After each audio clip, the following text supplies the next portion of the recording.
Hello and welcome to Pushing Back, Ukraine Daily Brief. As the war enters its 1107th day, these are the main developments from the past 24 hours. The update from the General Staff of the Armed Forces of Ukraine. Russia has lost approximately 881,800 troops in Ukraine since the beginning of the war. The number includes 1,140 casualties over the past day. According to the released Ukrainian figures, Russia lost 5 tank, 7 armored combat vehicles, 21 artillery systems, 2 air defense systems, 80 drones and 94 vehicles. The Netherlands is investing 700 million euros for drones for Ukraine. A part of the investment package is aimed at Ukraine's defense industry. In the last 24 hours, the Russians launched 138 combat clashes and carried out 68 airstrikes, including 104 guided bombs on the territory of Ukraine. They also used 946 kamikaze drones and carried out around 4,000 attacks on the positions of Ukrainian troops and settlements using various types of weapons.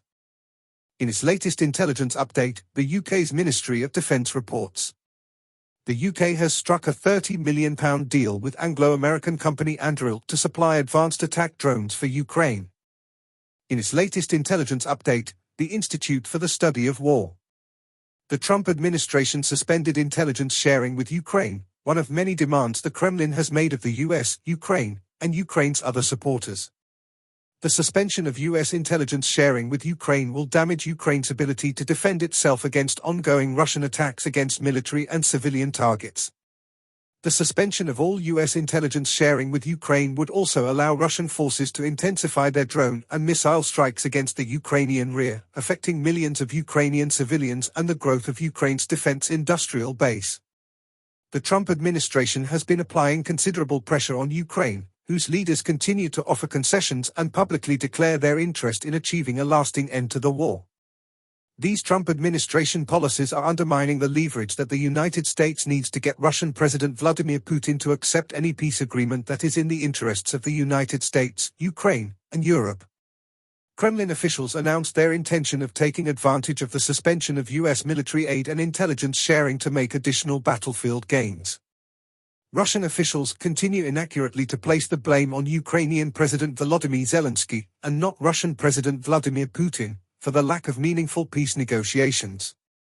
Kremlin officials continue to use business incentives to make further demands of the United States and to push the United States to de facto recognize Russia's annexation of Ukrainian territory. Ukrainian forces recently advanced near Toretsk and Pokrovsk. Over 50,000 Russian service members are reportedly listed as having abandoned their units and are absent without leave between February 2022 and mid-December 2024. Zelensky was at the meeting of the European Council and gave a speech. He spoke about 3 key areas. Firstly, Ukraine pushes for peace talks with US and Europe. Ukraine and the US have resumed discussions, with a key meeting expected next week. President Zelensky reiterated Ukraine's commitment to peace but emphasized that Russia must take concrete steps to end the war. Proposals include a halt to attacks on civilian infrastructure and the release of prisoners to build trust for future negotiations. Secondly, call for stronger European security involvement. Zelensky urged European nations to ensure that any decisions affecting Ukraine's security involve Ukraine itself.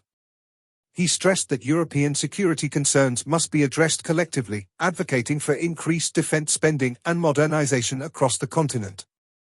Lastly, strengthening sanctions and defense industry. Welcoming the EU's 16th sanctions package, Zelensky called for a 17th to maintain pressure on Russia.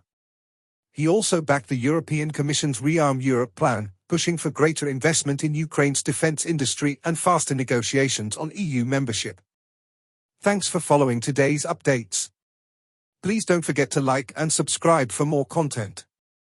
We'll return tomorrow with the latest news on the ongoing conflict.